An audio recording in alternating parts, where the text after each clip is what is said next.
Amados irmãos, graça e paz. Deus abençoe a todos. Todo mundo assim, está um frio, né? Eu acho que é a primeira vez que eu venho pregar aqui depois de ter tocado que não está suado. Nunca tive essa dádiva. É a minha forma de expressar nervosismo, é estar suado, mas só que aqui está tão frio que não teve como. Irmãos, hoje nós vamos ver o livro de Atos. Atos capítulo 21. Vamos já continuidade ao livro de Atos. Atos no capítulo 21. No capítulo 20, Paulo se despede da cidade de Mileto dos irmãos. Nesse texto agora nós vamos ver que ele está de malas prontas para viajar para Jerusalém. E ao que tudo indica, vai ser a última vez que Paulo coloca os pés naquela cidade.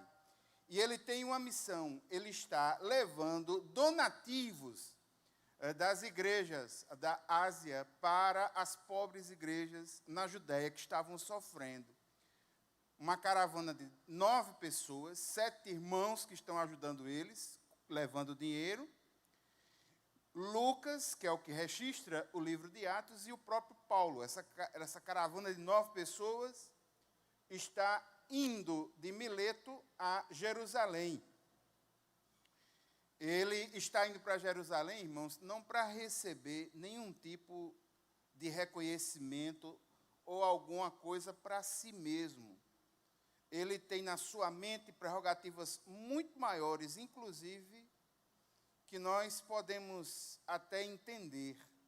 Mas uma coisa é certa, ele sabe que o que lhe aguarda não são coisas boas em Jerusalém. Ele tem certeza disso. Tanto é que em uma de suas cartas sobre esse momento, ele pede que os irmãos orem por ele. Aquilo que nós temos feito aqui uns pelos outros. Antes de você abrir lá em Atos, a carta de Paulo aos Romanos, no capítulo 15, dos versículos 30 até 32, Paulo diz o seguinte: recomendo-lhes, irmãos, por nosso Senhor Jesus Cristo, e pelo amor do Espírito, que se unam a mim em minha luta, orando a Deus em meu favor. Orem para que eu esteja livre dos descrentes da Judéia e que o meu serviço em Jerusalém seja aceitável aos santos, de forma que, pela vontade de Deus, eu os visite com alegria e, juntamente com vocês, desfrute de um período de refrigério. E aqui nós vamos ver um fragmento de texto que é, no mínimo, conflitante, interessante, mas que nos faz raciocinar sobre aspectos da viagem missionária de Paulo e sobre aspectos do ser de um missionário. A última, do caso aí, a chamada terceira viagem missionária de Paulo, irmãos, ela está colocada nesse mapa aí, ó. É uma viagem robusta, grande, não foi pouco tempo. Nós precisamos levar em consideração que está sendo feito no século I. Não há as facilidades que existem hoje. Paulo não sai de Uber de uma cidade para outra. E existem quilômetros e quilômetros de distância. Tem uma viagem de Paulo que ele vai viajar num barco mercante, num navio mercante, mais de 640 quilômetros. Eram viagens que depreciavam a pessoa, fora os riscos, porque essa equipe de 9 pessoas está levando donativos em dinheiro, de um lugar para outro. Tem risco. Tem risco. Assaltantes, doenças. O próprio barco, existem as embarcações, que são chamadas embarcações costeiras. Elas são pequenas, elas vão andando lado a lado com a costa. Mas para enfrentar mar aberto, a embarcação tem que ser maior. E algumas dessas embarcações, nesse período, não eram tão bem construídas. A ciência naval, ela era bem efetiva, ela tinha uma ciência boa, mas sabemos que aqui e ali era possível que um barco desse afundasse. A existência de corsários, de piratas, pessoas que assaltavam no próprio mar, então tudo isso fazia esse contexto. Paulo, ele tinha uma incumbência muito grande. Vamos lá, Atos capítulo 21, dos versículos 1 a 3, o texto diz assim. Atos 21, de 1 a 3. Depois de nos separarmos deles, embarcamos e navegamos diretamente para Cós. No dia seguinte, fomos para Rhodes e dali até Pátara. Encontrando um navio que ia fazer a travessia para a Fenícia, embarcamos nele e partimos. Depois de avistarmos Chipre e seguimos rumo sul, navegamos para a Síria. Desembarcamos em Tiro, onde o nosso navio deveria deixar sua carga. Olhe para mim um momento. Como eu disse, é natural entender que as pessoas que estavam com Paulo, e perceba que toda a narrativa ela é feita no plural, Lucas está junto com Paulo, e os 7 irmãos que saíram de Mileto junto com ele, com esses donativos. Então, é uma pequena equipe, é natural entender que ele não está sozinho. O porto de Mileto ele sai do porto de Mileto, vai até Cós, naquele lugar eles passam a noite. Na manhã seguinte, eles saem da extremidade norte da ilha de Rhodes e vai para um lugar chamado Pátara, um local que é onde havia um porto muito conhecido, talvez um dos mais importantes portos da Lícia, que era uma região antiga, importante do século I. Em Pátara, eles fazem uma mudança. Eles saem de um barco costeiro pequeno para um barco que vai para mar aberto, maior. Por quê? Porque ele diz o seguinte, ó, ele vai encontrando um navio que ia fazer a travessia para a Fenícia. Isso dá a ideia de que ele vai viajar a mar aberto, a travessia, algo mais potente. Ele sai de um barco menor para um barco mercantil, um barco maior. As rotas mercantis eram muito fortes e os barcos eram mais potentes. Os estudiosos indicam que só nesse relato aí, dos versículos 1 a 3, é possível que por aí já tivesse pelo menos uns 3 a 4 dias de viagem.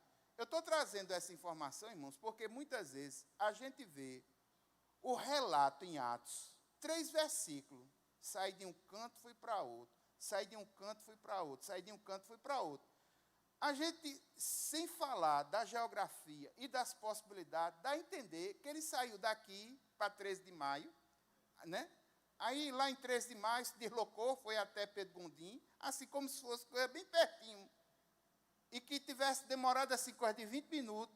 Mas não foi, irmãos. Era longe.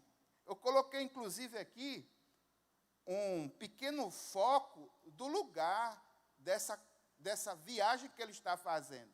Ele está lá no lado esquerdo, por ali. Aí está um importante porto lá em Pátara. E ele vai para a Síria. Dali de Pátara até Tiro, são mais de 640 quilômetros.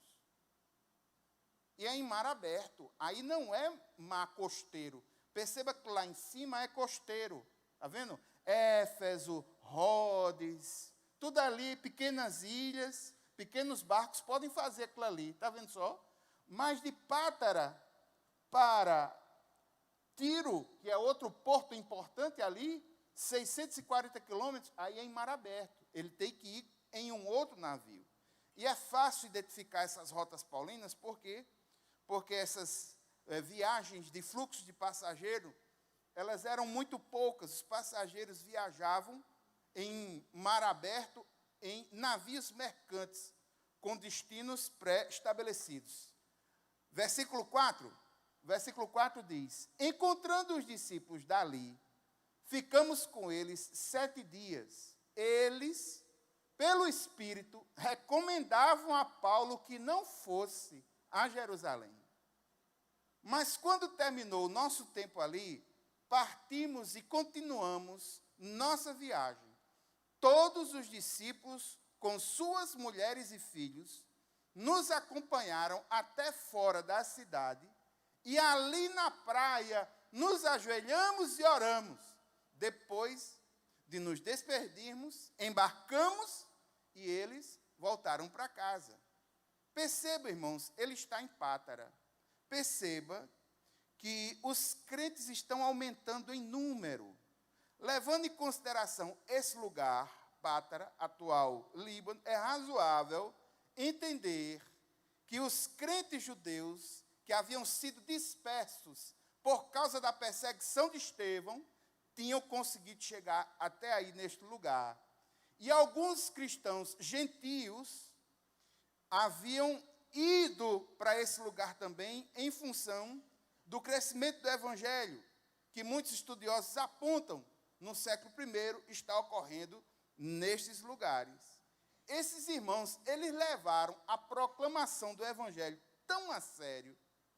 Nos tempos apostólicos havia Tiro, essa cidade para onde eles estão indo, tinha se tornado um grande centro da fé cristã.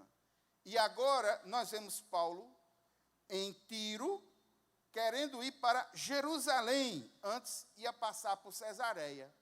Mas nesse lugar, ele encontra alguns irmãos lá e vai ministrar aos irmãos. E aqui acontece algo inusitado. Não sei se vocês perceberam. Os irmãos chegam para Paulo e dizem assim: Paulo, não vá para Jerusalém. E perceba que os irmãos estão fazendo isso pelo Espírito. Inspirados pelo Espírito Santo de Deus, vendo a situação, eles chegam para Paulo e dizem assim: Paulo, não vá não. Fique, Paulo, fique, não vá.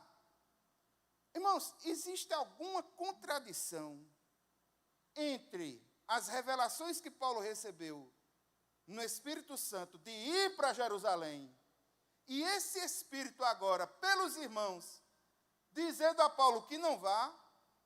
Existe alguma contradição nisso? Aparentemente, é possível que alguns entendam da existência de uma contradição, mas na realidade não há contradição alguma. O que acontece, irmãos, é que os cristãos de Tiro, do lugar onde ele está agora, ouviram o Espírito Santo dizer a Paulo que ele haveria de enfrentar oposições. Só que Paulo tem a convicção, por esse Espírito, que deve ir a Jerusalém. Isto está servindo para ele como uma espécie de aviso. Aviso. Isso está sendo para ele uma bênção.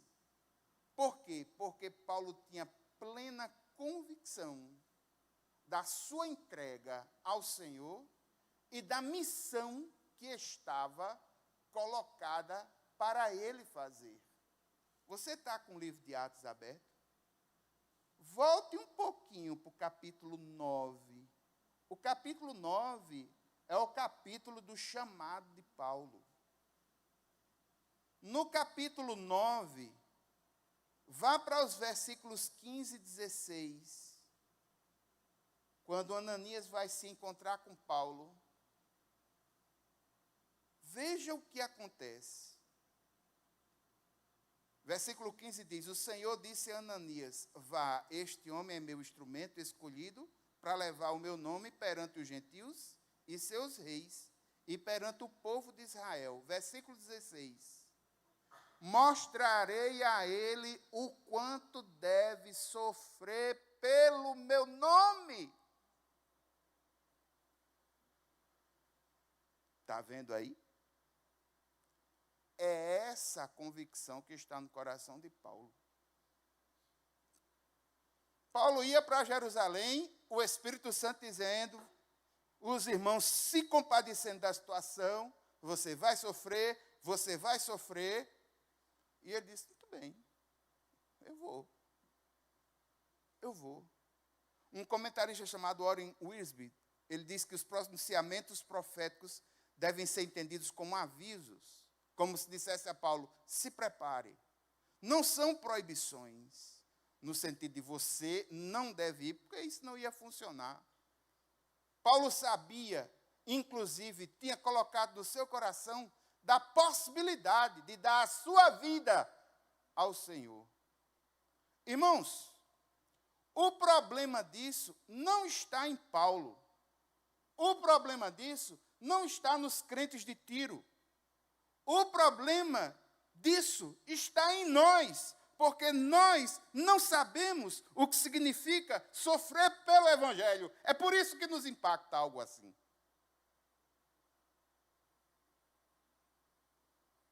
Me perdoe a franqueza que atinge até a mim, este que fala, mas nós não temos a mínima ideia o que realmente significa sofrer pelo Evangelho, como esse povo sofria. Não temos essa ideia. Isso nos choca. Isso nos choca. Paulo sabe que vai sofrer, o Espírito avisou e ele vai. É razoável entender, inclusive, irmãos, que ele tenha se sentido confortado no seu coração por perceber que o Espírito Santo está preparando ele. Você vai sofrer, eu vou. Mais uma vez a gente vê as declarações de afeto, os irmãos declarando afeto, todas as famílias lá vão até Paulo na praia, se ajoelha, ora por ele, aí depois se despede, ele embarca e tchau e bênção. Vou seguir a viagem. Versículo 7, 21, 7. Demos prosseguimento à nossa viagem, partindo de Tiro, aportamos em Ptolemaida, onde saudamos os irmãos e passamos um dia com eles. Partindo no dia seguinte, chegamos a Cesareia e ficamos na casa de Filipe, o evangelista, um dos 7. Ele tinha 4 filhas virgens que profetizavam. A distância de Tiro, onde Paulo estava, para Ptolemaida, é de mais de 40 quilômetros. Paulo não perde tempo. Quando ele chega nesse lugar, ele aproveita essa pausa para conversar com discípulos que estavam ali naquele lugar. Ele vai para levar motivação, para falar ao seu coração, e aqui mais uma prova de que o Evangelho estava se expandindo. De Ptolemaida até Cesareia, mais 56 quilômetros. E aqui ele chega na casa de Filipe, que para Paulo não é um estranho. Esse é um dos grandes ícones da igreja primitiva. Foi esse Filipe, o evangelista, que pregou para o rapaz lá da rainha de Candace, o eunuco. Ele era um evangelista de mão cheia.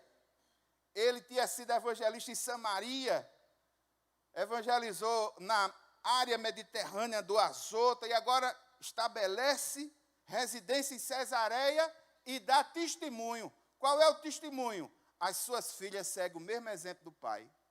Entenda o que significa profetizar do ponto de vista bíblico dentro da teologia paulina.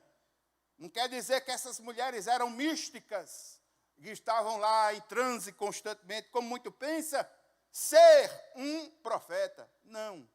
Essas mulheres eram versadas nas Escrituras e, do mesmo jeito que o seu pai, evangelizavam e falavam de Jesus para a sociedade gentia, lá aonde viviam. E elas eram reconhecidas por serem profetisas do Senhor, o que traz uma grande marca, sendo elas mulheres no século I, sendo reconhecidas como profetisas, filha de um evangelista que deu a sua vida para a proclamação da palavra, de forma aguerrida, de forma corajosa. E mais uma vez, irmãos, a gente vê algo muito interessante. Versículos 10 e 11. Depois de passarmos ali vários dias, desceu da Judeia um profeta chamado Ágabo. Vindo ao nosso encontro, tomou o cinto de Paulo e, amarrando as suas próprias mãos e pés, disse: assim diz o Espírito Santo, desta maneira os judeus amarrarão o dono deste cinto em Jerusalém e o entregarão aos gentios. Veja só, Paulo já tinha viajado por um grande espaço de tempo. Ao que tudo indica, os estudiosos observam que ele tinha reduzido um pouco a velocidade, muito provavelmente em função desses avisos que ele está recebendo, de que vai sofrer, de que vai sofrer, de que vai sofrer. E aqui a gente vê a parada dele em Filipe. Entendo que essa conversa que ele teve com Filipe foi muito produtiva. Um apóstolo falando com um evangelista. Acho que foi produtivo demais. E nesse momento ele recebe um profeta chamado Ágabo, que não é novo. Por quê? Há 15 anos atrás, aproximadamente dessa época, esse mesmo profeta tinha profetizado que haveria de ocorrer uma fome. E ele já tinha preparado a igreja para que levantassem donativos, e Paulo sabia que ele era alguém reconhecido. Esse mesmo Ágabo, que agora está 15 anos depois, perceba que o tempo que leva o livro de Atos, 15 anos depois, ele vai e faz algo inusitado. Ele faz uma dramatização profética. Aí você olha assim, pastor, dramatização profética? Sim. O que foi que ele fez? Ele pegou o cinto de Paulo, se amarrou e disse, olha, do jeito que eu estou fazendo aqui, vão fazer com o dono do cinto. Isso não é novo, não. A dramatização profética é um recurso que os profetas utilizavam, sobretudo no Antigo Testamento. Por exemplo, dramatização profética de Isaías. Isaías passou 3 anos nu e descalço. Dramatização profética de Jeremias. Jeremias utilizou um cinto de linho podre para falar ao povo sobre o juízo de Deus. Dramatização profética de Ezequiel. No capítulo 4, Ezequiel utilizou um tijolo representando a cidade de Jerusalém e o juízo que haveria de vir sobre esse povo. Então não é uma coisa nova, não é algo inusitado que Ágabo está fazendo, não. Era algo que dentro dessa cultura era plenamente admissível. Ele faz uma dramatização profética falando da situação pessoal de Paulo, o que ele haveria de sofrer. Agora vamos para a resposta de Paulo. Quando ouvimos isso, nós e o povo, quando diz nós, é Lucas e os 7 que está levando os donativos. Nós e o povo, ou seja, os discípulos desse lugar, junto com a gente, rogamos a Paulo que não subisse para Jerusalém. Então Paulo respondeu, por que vocês estão chorando e partindo o meu coração? Eu estou pronto não apenas para ser amarrado, mas também para morrer em Jerusalém pelo nome do Senhor Jesus. Caso não podemos dissuadir, como não podemos dissuadi-lo, desistimos e dissemos, seja feita a vontade do Senhor. Só para a gente dar uma sacudida e acordar a mente, vamos todo mundo repetir aquilo que foi dito, essa última frase que está em negrito. Seja feita a vontade do Senhor.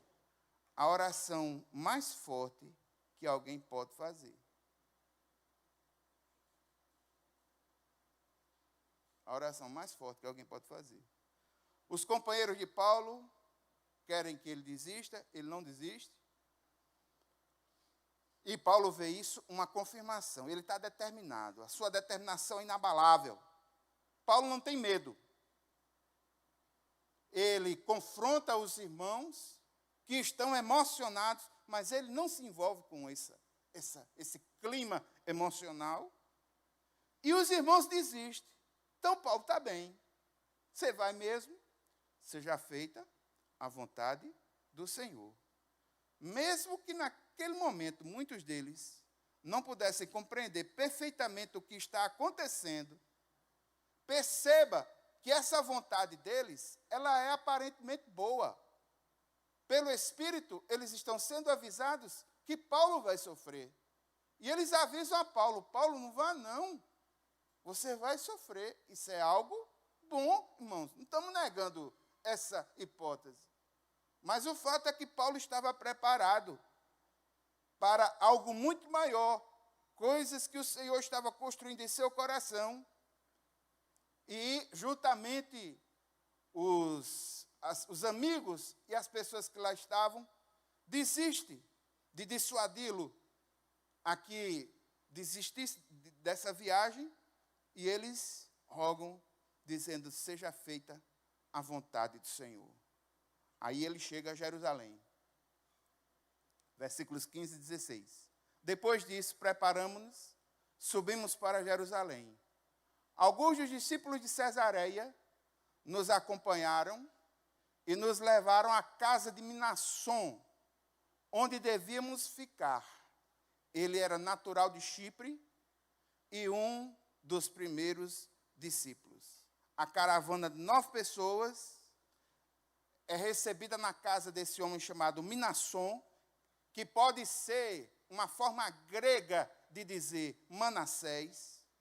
É possível que ele fosse um homem de posses, porque ele haveria de receber uma equipe muito grande em sua casa. É razoável entender que ele tinha a hospitalidade que era esperada, não apenas de uma pessoa do Oriente no século I, mas pelo fato dele conhecer o Senhor já de tempo. Perceba que o texto diz, um dos primeiros discípulos. Então ele sabia da missão desse povo, da importância desse povo, e os recebe com hospitalidade. Ele tinha um conhecimento do Evangelho, oferece hospitalidade. Irmãos, eu gostaria de tocar em algo e falar, inspirado nesse texto, em algo para nós refletirmos com profundidade que esse texto nos dá. E eu sempre tenho falado sobre isso. Irmãos, o sofrimento, ele precisa ser encarado como uma realidade da vida. Essas igrejas que dizem assim, venha para cá e você vai parar de sofrer, elas fazem um desserviço social e fazem um desserviço ao Evangelho. Por quê? Porque quando nós olhamos para os exemplos, para a vida dos discípulos, para a vida de Jesus, para a vida das pessoas, nós conseguimos perceber que o sofrimento é algo que faz parte da vida e ele é inevitável. É possível que você esteja em... A vida tem altos e baixos, né? É possível que você esteja no momento de alta.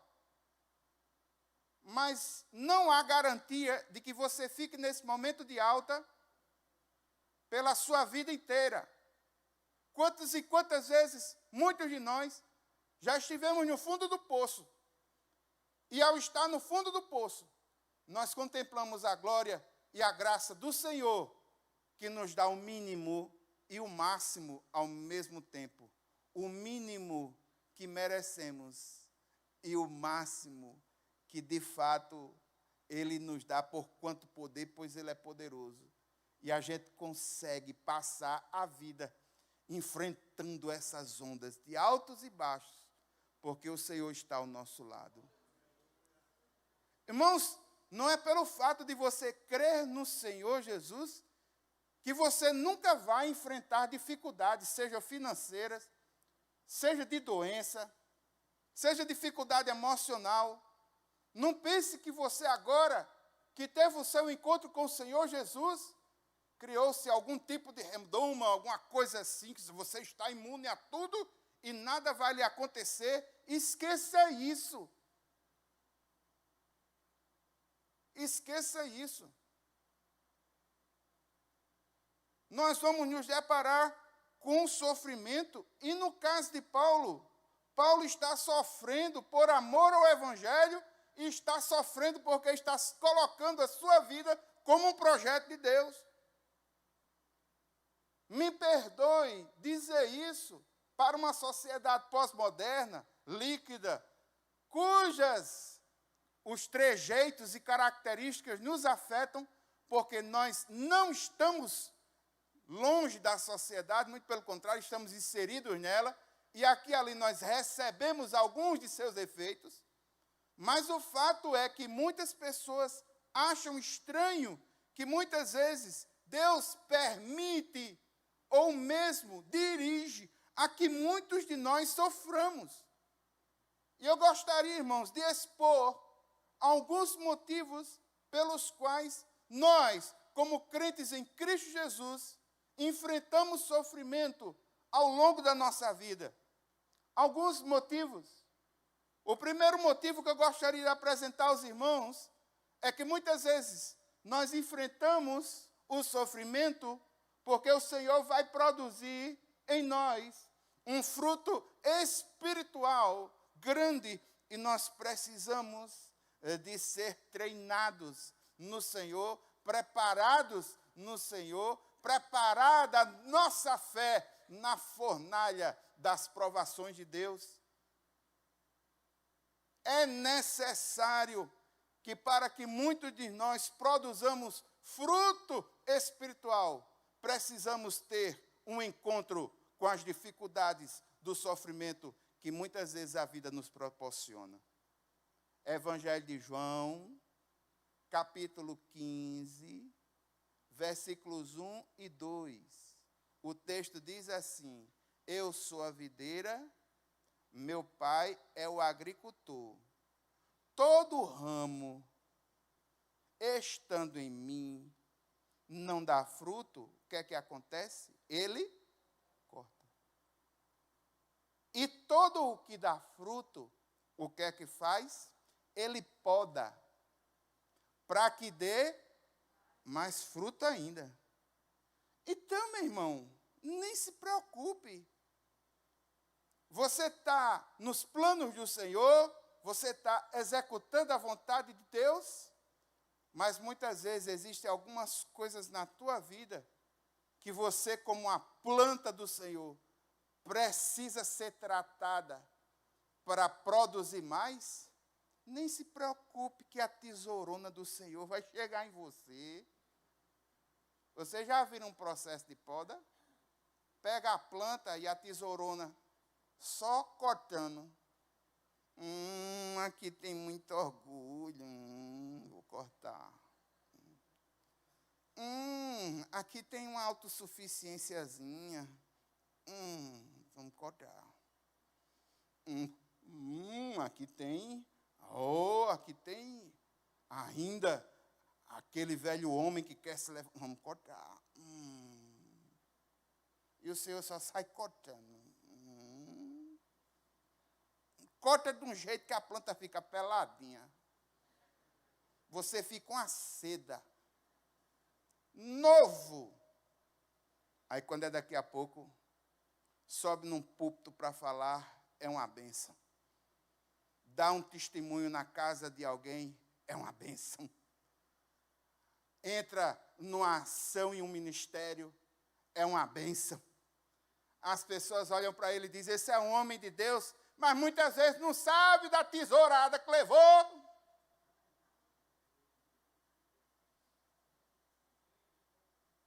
Está pegando a mensagem aí, não está? A tesoura vai lhe pegar, viu?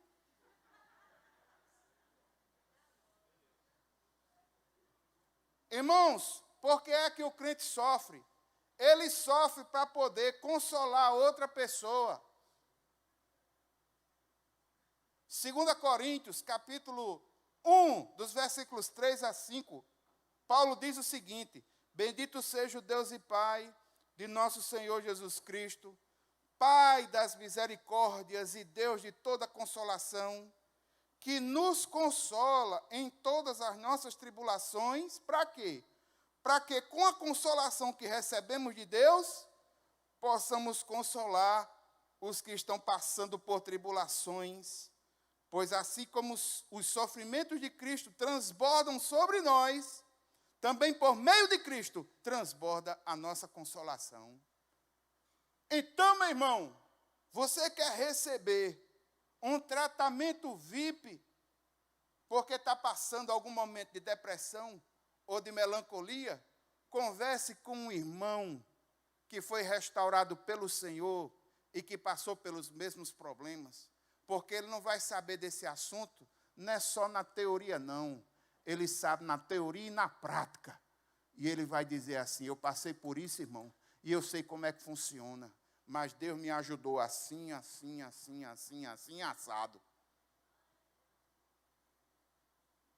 Uma vez eu falando sobre depressão, aqui na igreja, depois de ter falado no programa, falei no programa, tinha um programa de rádio, eu sou apaixonado por rádio.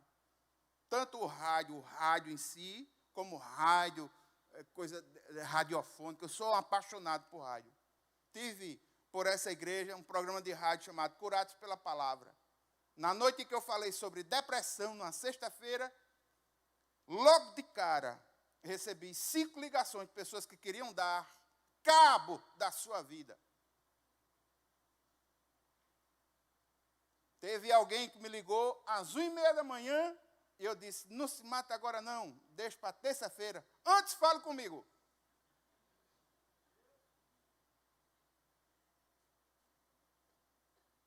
E ele veio conversar, falou dessas dificuldades que estava passando em sua alma. Eu tinha acompanhado pessoas que tinham passado por isso, inclusive gente aqui da igreja que já tinha me relatado experiências, quando estava no fundo do poço, com a melancolia tomando conta do seu coração, com vontade de dar cabo da sua vida. E disseram: pastor, eu passei por isso,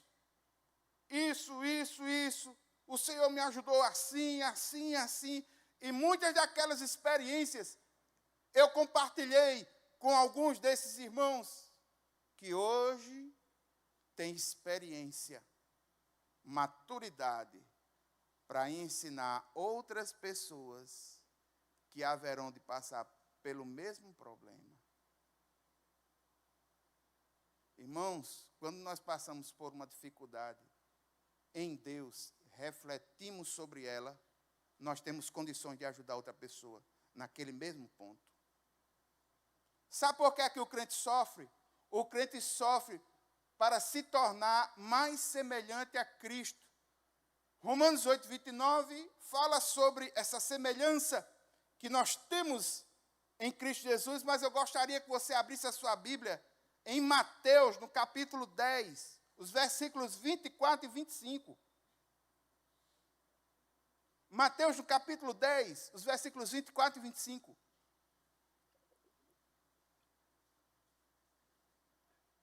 Mateus, no capítulo 10, versículos 24 e 25, o texto diz assim: o discípulo, isso são palavras de Jesus, o discípulo não está acima do seu mestre, nem o servo acima do seu senhor.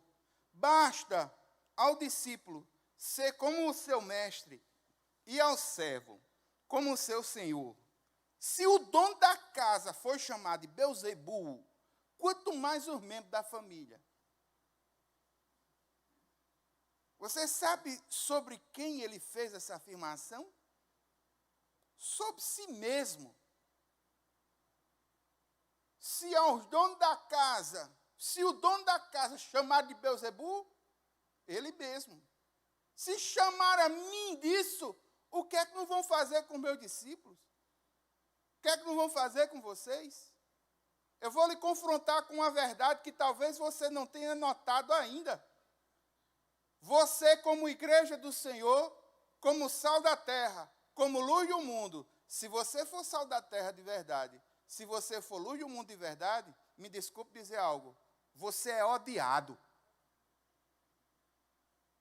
Você é odiado pelo mundo. Em determinadas situações, em determinados contextos, se você se posicionar como um filho de Deus, que sabe o que é ser filho de Deus, você vai nadar numa contracultura. As pessoas vão olhar para você e dizer, ei!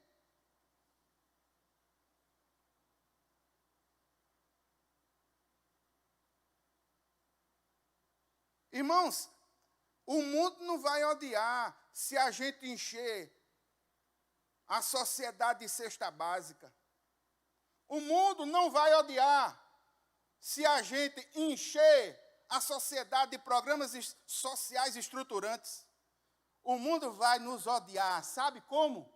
Quando a gente chega para ele e diz, se arrependa dos seus pecados.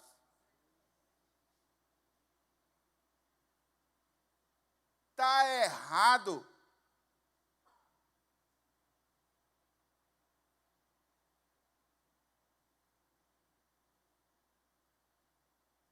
O próprio mundo se contradiz em suas perspectivas. E quando a igreja mostra o que está errado, ela atrai a ira do mundo. Pense nas circunstâncias às quais o Brasil vive hoje. É muito interessante. Um jovem com 16 anos de idade, a 18, ele tem maturidade relativa. E ele pode votar se ele quiser, inclusive votar para as autoridades máximas que constituem esse país. Para dirigir um carro, depois de passar por muitos testes, uma pessoa só consegue dirigir aqui no Brasil acima dos 18 anos de idade.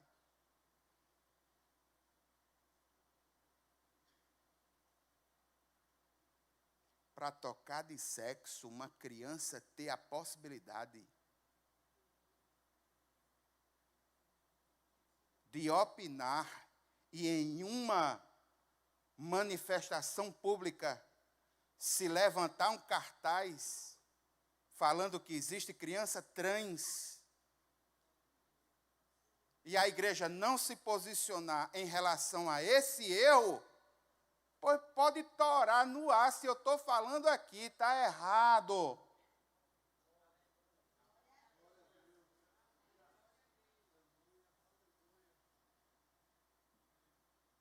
Toda essa desconstrução do ser humano que foi fomentada ao longo desses anos, a partir da Segunda Guerra Mundial, que estoura agora, um ser humano que não sabe nem o que é. Seres humanos que estão vivendo como cães. Eu me sinto bem sendo um dálmata. Aí vai, muda. E faz questão de andar num shopping, uma pessoa numa coleira e o cara lá, que nem um cachorro. Me perdoe, irmãos, tem alguma coisa errada. Não é possível que não tenham percebido.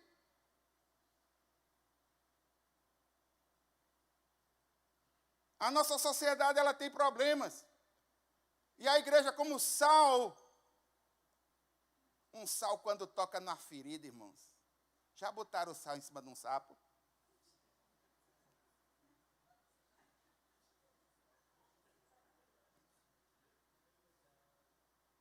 Quando botam a luz nas trevas, meu filho, aquilo que está escondido lá nas trevas, achar ruim. Então acham ruim, não é aquilo que a igreja faz, mas acham ruim quando ela mostra as verdades que esse mundo não consegue mais encarar, porque são verdades. São verdades. São verdades.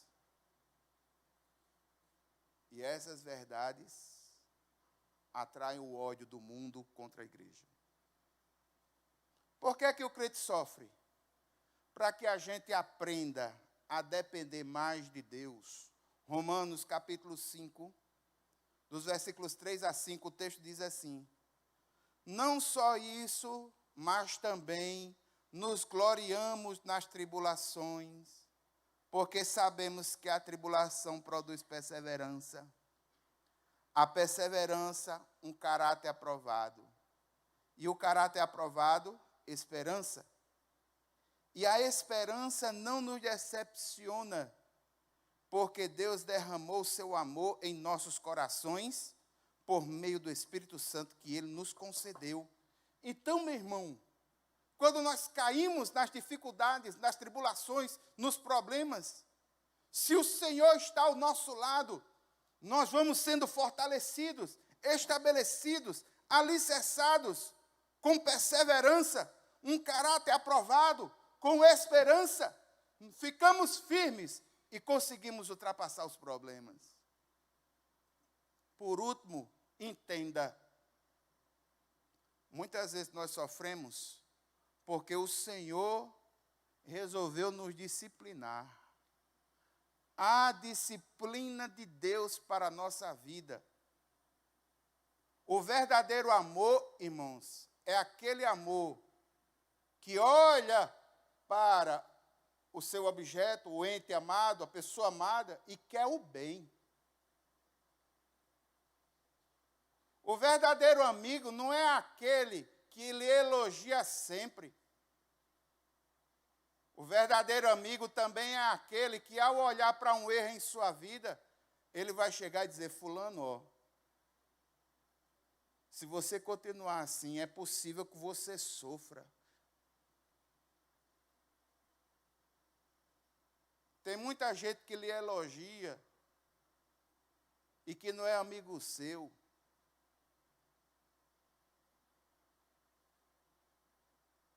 Todo aquele que ama, Ele disciplina. E o Senhor nos ama. Apocalipse 3,19. O texto diz: repreendo e disciplino aqueles que eu amo. O próprio Jesus diz à igreja: eu repreendo e disciplino aqueles que eu amo. Se você foi disciplinado pelo Senhor em sua vida, alegre o seu coração, porque é uma prova de que Deus te ama. E Ele te quer no caminho certo. Estes são os motivos mais básicos, porque muitas vezes nós sofremos. E Paulo sabia que ia sofrer, mas ele tinha um chamado do Senhor. E por amor a esse chamado, ele enfrenta o sofrimento e a dor. Irmãos, ao enfrentar o sofrimento em Jerusalém, sabe o que é que vai acontecer com a vida de Paulo? O nome do Senhor vai ser glorificado através dele. Quando ele enfrenta o sofrimento e a dor, no capítulo 22 nos mostra que Paulo vai pregar para uma multidão no templo. No capítulo 23 nos mostra que Paulo vai pregar ao sinédrio. No capítulo 24 nos mostra que Paulo vai pregar para o governador chamado Félix. No capítulo 26, Paulo vai pregar para outra autoridade chamada Festo e um rei chamado Agripa. No capítulo 27, já na viagem para Roma, Paulo vai pregar para marinheiro, para soldado e para os prisioneiros. No capítulo 27, Paulo vai pregar o evangelho para o próprio imperador. No capítulo 27, ele ainda vai ganhar uma viagem de graça para Roma. E esse homem chegando lá em Roma, a perspectiva é que ele, levando o evangelho para aquele lugar, uma grande revolução ocorresse. Os estudiosos se debatem muito porque é que Paulo, ele faz questão de chegar em Roma. Eu, humildemente, tenho uma opinião, uma tese. O cristianismo, ele era tido como religionolícita. O que é isso? O governo romano não reconhecia o cristianismo como uma religião lícita. Quando o governo romano reconhecia uma religião como lícita, ele permitia que aquela religião acontecesse nas regiões e nos moldes determinados pelo padrão romano. O judaísmo era tido como religio lícita, mas o cristianismo não. No meu entender, Paulo quer chegar em Roma e provocar confusão para falar ao juiz lá e provar que o cristianismo é muito superior que as religiões pagãs. Então ele provoca, ele é provocativo. Ele não tem medo, ele tem um chamado. E eu gostaria, irmãos, de nessa noite, nós orássemos pelos missionários da igreja. Inclusive, jovens missionários que têm um chamado do Senhor, que talvez você nem eu entendamos, mas isso é uma coisa que é deles. Paulo teve um chamado, e eu vou ser sincero a você, naquilo que eu vou estar dizendo. Quem tem um chamado do Senhor, meu irmão, pode fazer o que for. Se não fizer a missão que lhe foi dada, é como se a vida não tivesse sentido algum. Então nós temos aqui missionários jovens, que Deus tem levantado, e que nós precisamos orar por eles. Me lembro de Flavinha, uma missionária que tem sido levantada para traduzir a palavra. Isso é muito importante, irmãos. Gostaria que os irmãos intercedessem por Tainá, por Ítalo. Ítalo, esposo de Tainá. Irmãos, não temos a dimensão do chamado de Deus para esses jovens. Esses jovens são formados em engenharia elétrica. Se não me falha a memória, eles já são mestres naquilo que são. Irmãos, eles têm condição de fazer um doutorado em qualquer universidade, aqui no Brasil e fora dele. Essa mocinha aí com cara de criança. Uma vez uma pessoa tinha uma dúvida de francês. Ela estudou o francês para tirar a dúvida em francês do cara que tinha uma dúvida em francês. E tirou a dúvida. Uma pessoa altamente capacitada, inteligente. Se eu tivesse uma empresa de telecomunicação, eu contratava os dois na hora. Tem muita gente que olha esses, mas Tainá, Ítalo, vocês vão deixar a engenharia para ter essa experiência missionária? Faz missões por aqui mesmo. Irmãos, vocês não têm a dimensão do chamado de Deus na vida de nenhum jovem que, como ele, se dispõe a fazer o que está fazendo. Abrir mão do que abriram, se dispondo a servir de missionários, montando plataformas e estruturas para evangelizar pessoas em transformação integral de suas vidas. Vocês não têm dimensão do que é que esses dois jovens, eles podem fazer na unção do Senhor e com o apoio da igreja. E eu gostaria, irmãos, de que os irmãos orassem e conhecessem o trabalho deles. Orassem por Flavinha, orassem por eles. Tem missionário da igreja que está querendo vir aqui para o aniversário da igreja. Um missionário lá da República Dominicana. Por que não proporcionar essa felicidade para esses missionários? É possível que você não vá ou não tenha recebido um chamado como o deles. Mas não ignore o peso de um chamado do Senhor. Ju, que está na Turquia. É isso, né? Ju está na Turquia. Precisamos orar. Muitas dificuldades. Irmão, chamado missionário é algo muito forte. Gostaria de levantar um clamor nessa noite por esses missionários. E eu também gostaria de levantar um clamor, juntamente com você, que por alguma razão tem sofrido. Mas um sofrimento diferente. Quando a gente sofre, que é consequência de alguma coisa errada que a gente fez, eu não vou nem dizer tanto. Mas eu vou descer, viu, Miriam? Mas eu gostaria de orar por aqueles que estão sofrendo, porque estão fazendo certo do jeito certo. E estão sofrendo por causa disso. E nas suas mentes está confusa. Meu Deus, eu tomei a decisão assim, fiz conforme o Senhor orientou, mas não deu certo, estou no fundo do poço, está com a cabeça confusa e está sofrendo em função disso. Eu gostaria de me unir a você também em oração, para que o Espírito Santo do Senhor te desse convicções e força, graça, sabedoria, para que você possa suportar e brevemente entender por que foi que você passou pelo que passou. Mas em nome de Jesus, não se desespere e não baixe a sua guarda.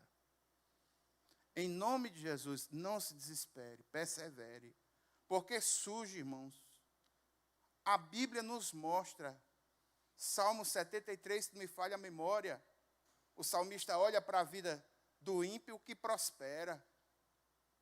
Mas, Senhor, está ali fulano, a grama dele cresce, os meninos tudo gordinho, as coisas estão tudo certo. E eu aqui, fazendo certo, do jeito certo, junto com o Senhor, tentando acertar, fazer o correto em minha vida, mas não acontece nada. Eu quero me unir com você. E clamar para que o Espírito Santo de Deus te dê força para sustentar. E você consiga perceber o alvo lá no final. E que você tenha força para estar em um tal ponto e de um tal jeito que você olhe para você e diga, valeu a pena perseverar. Quem pertence, persevera. Valeu a pena perseverar. Vamos ficar em pé, vamos orar.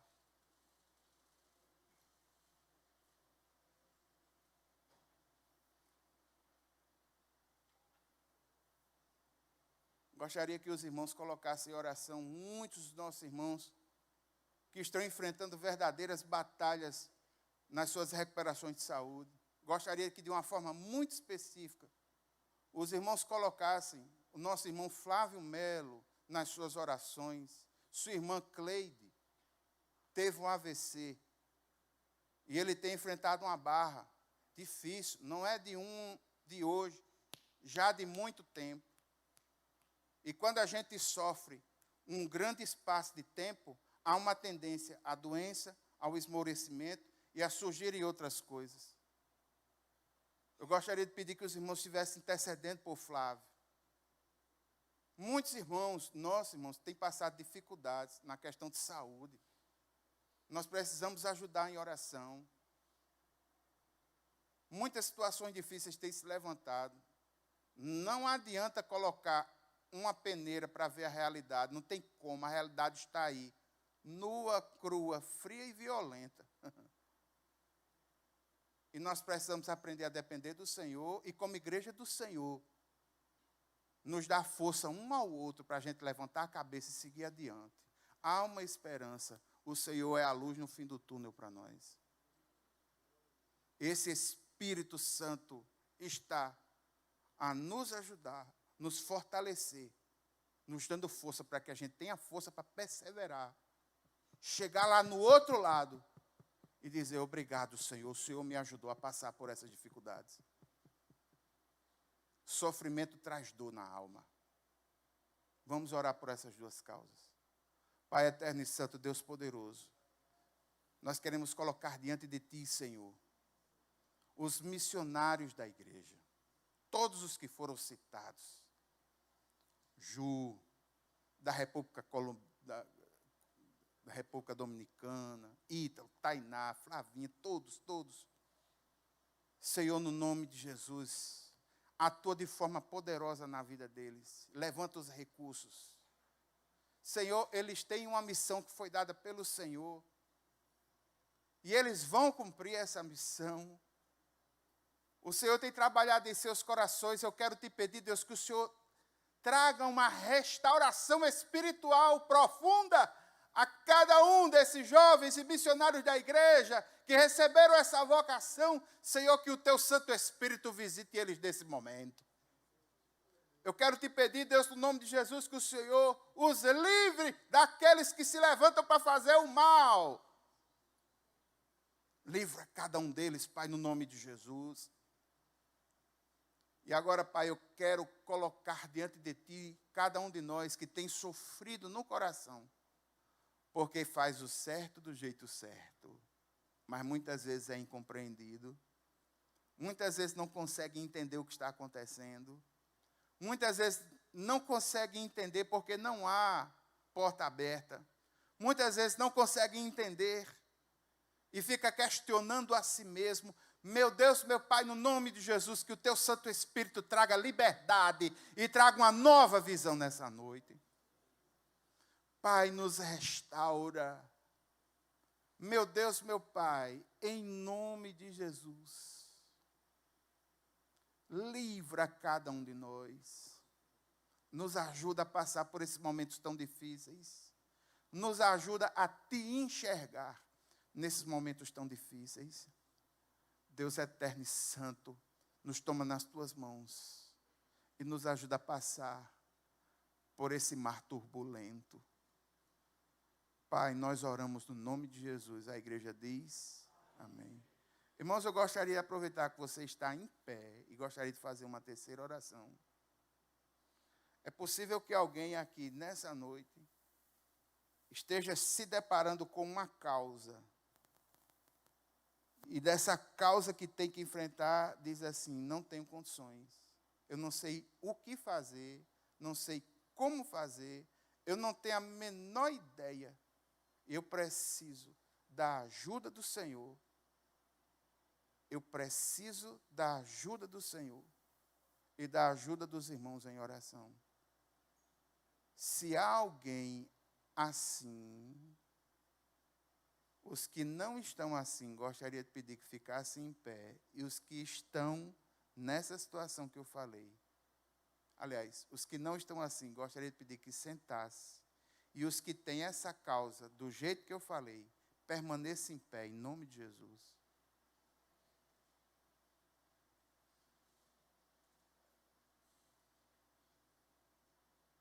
Pronto. Existem irmãos que estão em pé. E eles estão dizendo: há uma causa que eu não sei como resolver, não tenho a mínima ideia de como vai ser, não há perspectiva de solução, não vejo luz no fim do túnel, não sei o que o Senhor está falando para mim, não tenho ideia, preciso do Senhor em minha vida. Os irmãos que estão próximos a esses irmãos, eu gostaria de pedir, em nome de Jesus, que pudesse tocar neles, para que eles percebam que a igreja está intercedendo por eles. E os irmãos que estão sentados, por favor, se verem algum irmão que esteja sozinho, toca nele, para ele perceber que a igreja do Senhor está intercedendo por ele. Em nome de Jesus, toca nele, para ele perceber que a igreja do Senhor está intercedendo por ele. Pai eterno e santo, esses irmãos agora se levantam, Senhor, e representam causas que eles estão declarando aqui, que não sabem como vão fazer, não sabem o que fazer, precisam da ajuda do Senhor para iluminar o caminho, abrir a porta, mostrar uma saída, dar força, o que quer que seja, que o Senhor atue em cada caso, aqui representado por esses irmãos que se levantaram. Não sei da especificidade de cada um deles, mas nós cremos num Deus que tem poder para resolver tudo isso. Senhor, nós colocamos eles nas tuas mãos e logo de imediato, eu quero te pedir, Deus, que o teu Santo Espírito conceda a eles uma paz que excede todo o entendimento e que toda sorte de ansiedade caia por terra em nome de Jesus. Convicções novas. Pai, eu quero clamar no nome de Jesus por cada vida, cada família aqui representada. E quero te pedir, Deus, que para a honra e glória do teu nome, haja testemunho daquilo que está sendo semeado agora.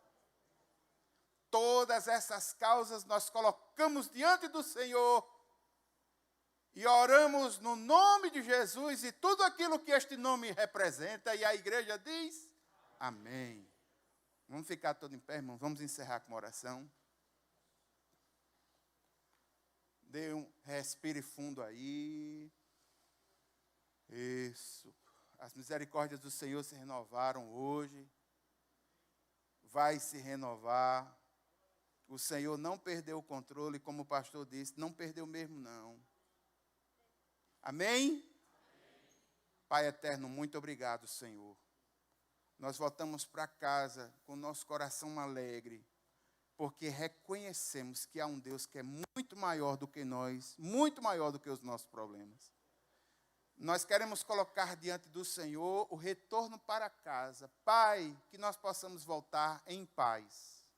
Livra de acidentes, livra daqueles que se levantam para fazer o mal.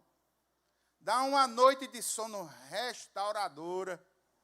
E aquele que está com insônia hoje, durma de forma tranquila. Pai eterno, amanhã, quando as misericórdias do Senhor se renovarem sobre nós, que as nossas forças estejam renovadas também. Nos tome em tuas mãos, oramos no nome de Jesus. Amém. A graça do Senhor Jesus Cristo, o amor de Deus, a comunhão e as consolações do Espírito Santo, sejam sobre cada um de nós, hoje e sempre. Amém. Amém. Deus abençoe você.